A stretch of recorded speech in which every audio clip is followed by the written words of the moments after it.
Hi, NARC troopers, narcissistic abuse recovery collaborators. We are troopers because we are recovering from abuse by a cluster B disordered person, or maybe other types of abuse. And we have trauma. We have PTSD. We have complex CPTSD. We may have all kinds of things going on. And so, yeah, that's who NARC troopers is, a group that binds together to be soldiers, warriors, troopers who rise up and do not let the destruction and chaos that a narcissist puts on you and into you to ruin you, because we are better than that. We're more than that. We are sure as HE double hockey sticks stronger than that. So let's talk about the unexpected things that can blindside you in life and how you deal with them when you're in recovery. Because for those of us that are in recovery from narcissistic abuse, you know that you are tasked with the additional challenge of dealing with the world around you. And right now, shall I list all of the things that are unstable, uncertain, and feel like we're in some spiritual warfare, good versus evil, and that maybe evil is winning a lot of the time? Yeah, we know what those things are. Just turn on the news for 10 minutes. So, and it's not just the news. It's not just what makes the news. It's the people around us, wherever we live. You know, a lot of them are struggling with that same battle, and maybe some of them have picked their side. So what do we do when we're triggered again with that same somatic body trauma response because of the events happening in the world around us, with the people around us, and all of that? Because right now, it seems like everyone is just a little bit struggling with something. Health, jobs, family, something. Almost everyone I know has something that wasn't a challenge to them a year ago, 2 years ago, but it is now. So I don't know what's going on. A lot of people have different ideas about what this could mean, and I'm open to any possibility. Sure, these could be the end times, and that we are on the last days, and America is Babylon, filled with evil and depravity.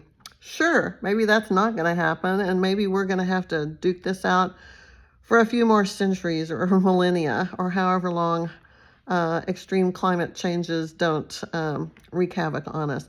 I mean, we don't know. We really don't know, but we have to figure out what to do. So for all of the people that I know, myself included, who have been through hell because of being abused over long periods of times, and many of us repeatedly, there's something called repetition compulsion, where we set the stage to relive the same abuse and trauma over and over throughout our adult lives until we work it out. And the tragedy there is that we rarely work it out, because it is what it is. We're choosing the wrong people to try to fix, and most of these people are unfixable. So what can you do? Well, first of all, be aware that when you get triggered by a current crisis, or something that you perceive as a crisis, you are going to react more strongly than your average bear who does not have trauma-induced PTSD in the first place. You know, your body, your nervous system are going to overreact, going to become inflamed and go haywire. You're going to short circuit and feel all the somatic body trauma again, which includes and is not limited to shaking, that kind of feral animal shaking that animals do when they get scared deep in the bones. You may start shaking. You may have stabbing pains in your chest, thinking you're having a heart attack. And you know, you might want to get that checked out, because sometimes these things could lead to something like that. You may have inability to concentrate, brain fog, rumination, obsessive compulsive, being hyper vigilant, paranoia, insomnia. I think I already said that. Just all of the symptoms activate. Your heart pounds, your pulse races. You may break out in a sweat. Your blood pressure is skyrocketing. These are dangerous physical symptoms in your body. It's not you just freaking out emotionally or mentally. This is in your body. And let me tell you what, once you've been through trauma, when something happens in the now, after that happened in your past, when that gets activated again, then it's back to the races. You got to pull out those tools. You got to recognize it for what it is. It is your body reacting to a traumatic event, to something that puts you in danger. And it's very instinctual. It's very ingrained in you at this point after the trauma-induced PTSD that you have after these relationships that are abusive, and a lot of times they last a long time, and that's years and years of abuse.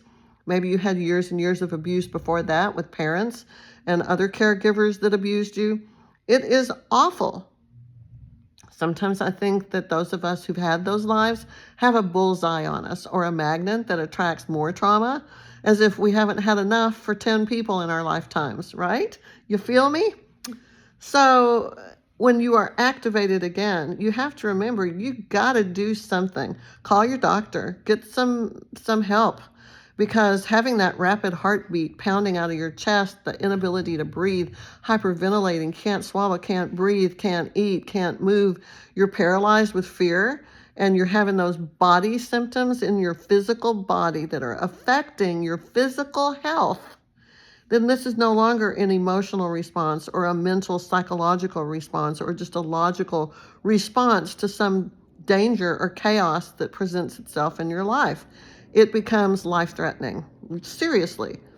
In the 7 years that I have been in recovery from trauma-induced PTSD and panic disorder, I have seen 2 people in groups that I was in who are no longer with us. They didn't make it.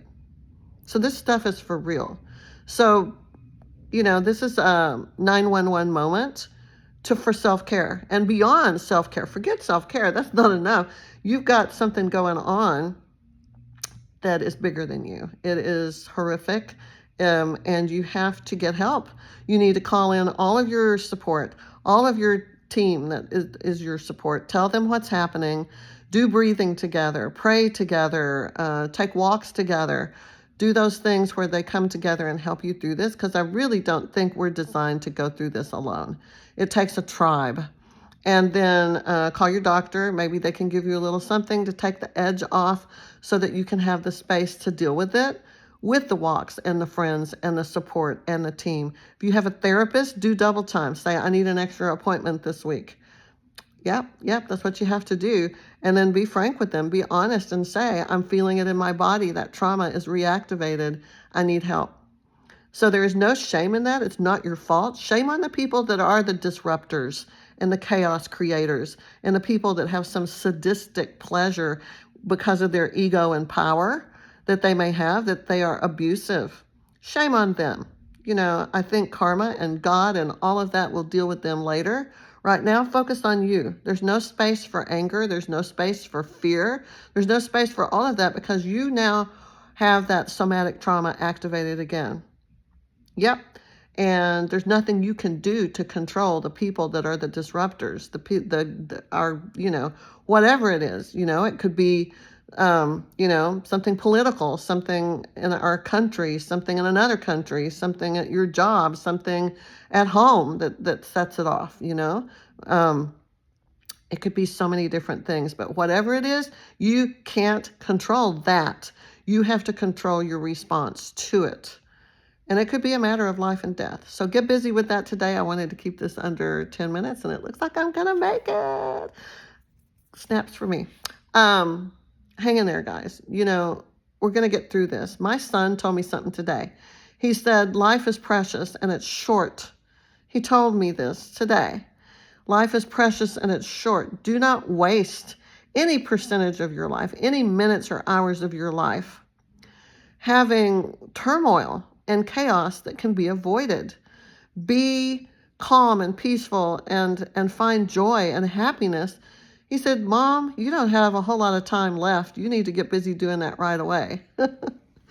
And so I don't know how old some of you are. Some of you may be as old as I am. I don't know.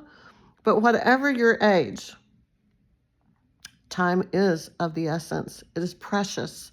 I have lost years of my life with abusive people, caught up in it, sucked down the rabbit hole, fighting for my life with them. And time is short. We don't have time to engage in such battles.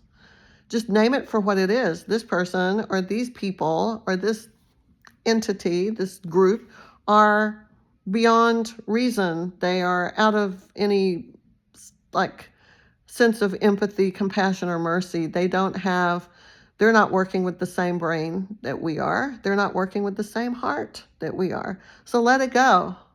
Let it go. Preserve your health and do what you need to do to regulate, to self-regulate, to get through that bumpy part, and then focus on the good, the gratitude, the positive, all of that. Focus on that and not on the things you can't control. Of course, you stand up and fight for justice whenever you can, but that's not what I'm talking about. I'm talking about letting yourself get sucked into something with toxic people.